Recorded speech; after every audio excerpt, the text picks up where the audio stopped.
Apa yang akan kalian lakukan jika kena diare di gunung dengan trek terpanjang di Jawa? Perjalanan kita kali ini akan mendaki ke Gunung Argopuro.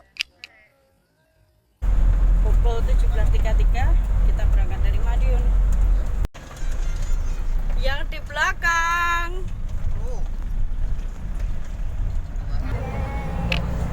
Gunung Argopuro terkenal dengan gunung yang memiliki trek terpanjang di Jawa. Lebih dari 40 km untuk PP-nya. Secara administratif, gunung ini terletak di 5 kabupaten, yaitu Probolinggo, Lumajang, Jember, Bondowoso, dan juga Situbondo. Ada 2 jalur pendakian yang ditawarkan, yaitu via Baderan Situbondo dan juga via Bremi atau Probolinggo. Kami memilih untuk lintas jalur yaitu naik via Baderan dan akan turun via Bremi. Kami janjian untuk bertemu dengan salah seorang teman di daerah Madiun, tepatnya sebelum pintu masuk tol.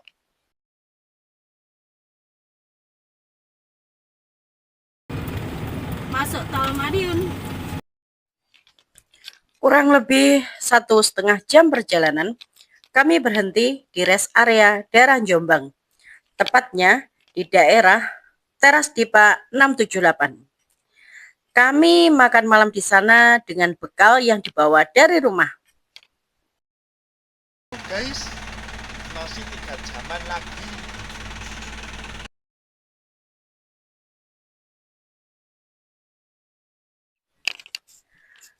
Sampai di Desa Baderan sekitar pukul 4 pagi.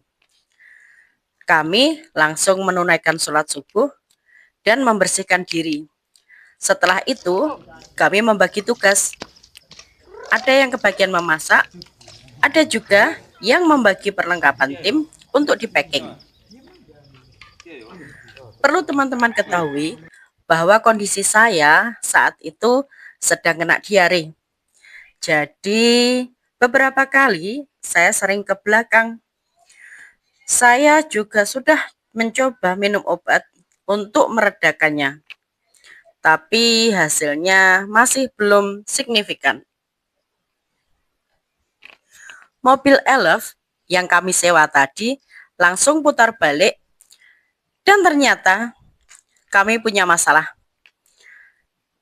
Ternyata masih ada kekurangan logistik. Akhirnya dengan terpaksa, salah satu anggota tim turun lagi ke bawah, yaitu ke pasar, dengan naik ojek untuk membeli keperluan yang tadi belum ada. Setelah selesai sarapan, salah satu anggota tim, yaitu Pak Ali, mengurus keperluan registrasi dan juga izin untuk pendakian kegiatan kami. Sekitar pukul 10, kami memulai kegiatan pendakian yang diawali dengan naik ojek dari base camp di Desa Baderan yang berada di ketinggian 780 mdpl. Kami naik ojek hanya sampai batas hutan dengan biaya 50.000 per orangnya. Ini dia para tukang ojek yang akan membawa kami memulai petualangan kali ini.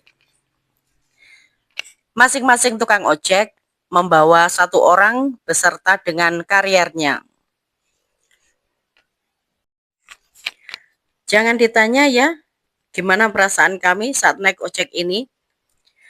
Karena para tukang ojek ini sudah persis seperti pembalap motor pada saat mengantar kami. Padahal medan yang harus dilalui itu adalah campuran antara jalan aspal yang berbatu dan juga jalan berlumpur yang becek habis terkena hujan.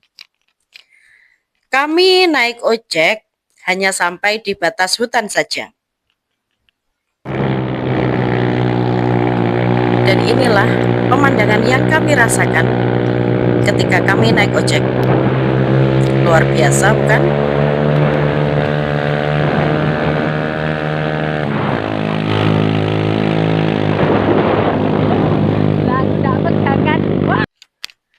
Kami memilih untuk naik ojek ini agar bisa menghemat 2 jam jalan kaki.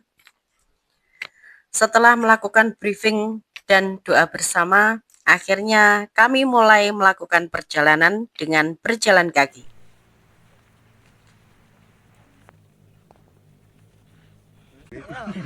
Keriput ngono, Mbak. Amanta Adventure. Kalian tahu tidak hal apa yang paling menyebalkan saat mendaki di Gunung Argopuro ini? Saat kita lagi capek-capeknya jalan, malah ada ojek yang melintas. Kayak ini nih. Tuh, lihat. Sebel banget kan jadinya. Kita udah capek-capek, mereka tinggal naik aja.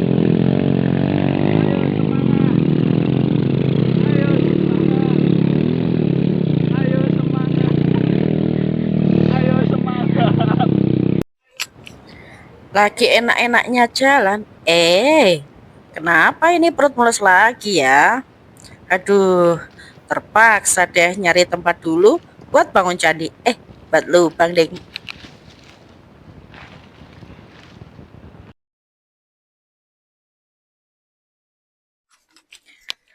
Kami berjalan dengan santai karena mengikuti ritme perjalanan Amanta. Jadi jangan heran ya kalau perjalanan kami termasuk lama.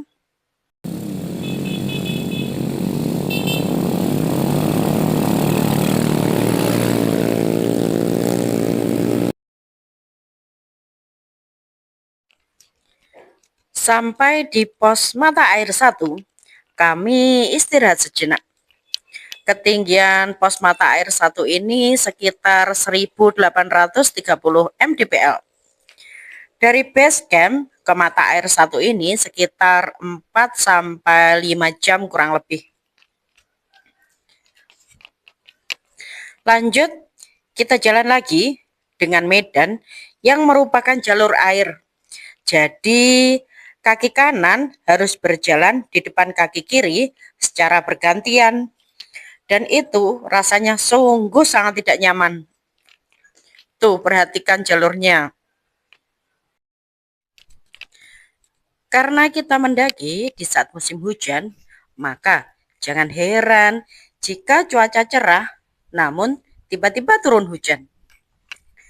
Kami sampai di mata air 2 sekitar pukul 5 sore. Hujan sudah mengguyur kami sejak pukul 3 sore tadi. Jadi, kami memutuskan untuk camping dan membuka tenda di pos mata air 2. Karena untuk akses turun ke sumber air cuma beberapa menit saja. Jadi enak banget kalau mau refill air. Karena hujan, jadi kondisi baju kami banyak yang basah. Jadi jangan heran ya kalau camping kami, jemuran kami udah persis kayak jemuran emak-emak. Mau tahu bagaimana kelanjutan kisah kami yang bertemu dengan burung merak ungu? Simak terus petualangan kami, para keluarga pendaki. Oke?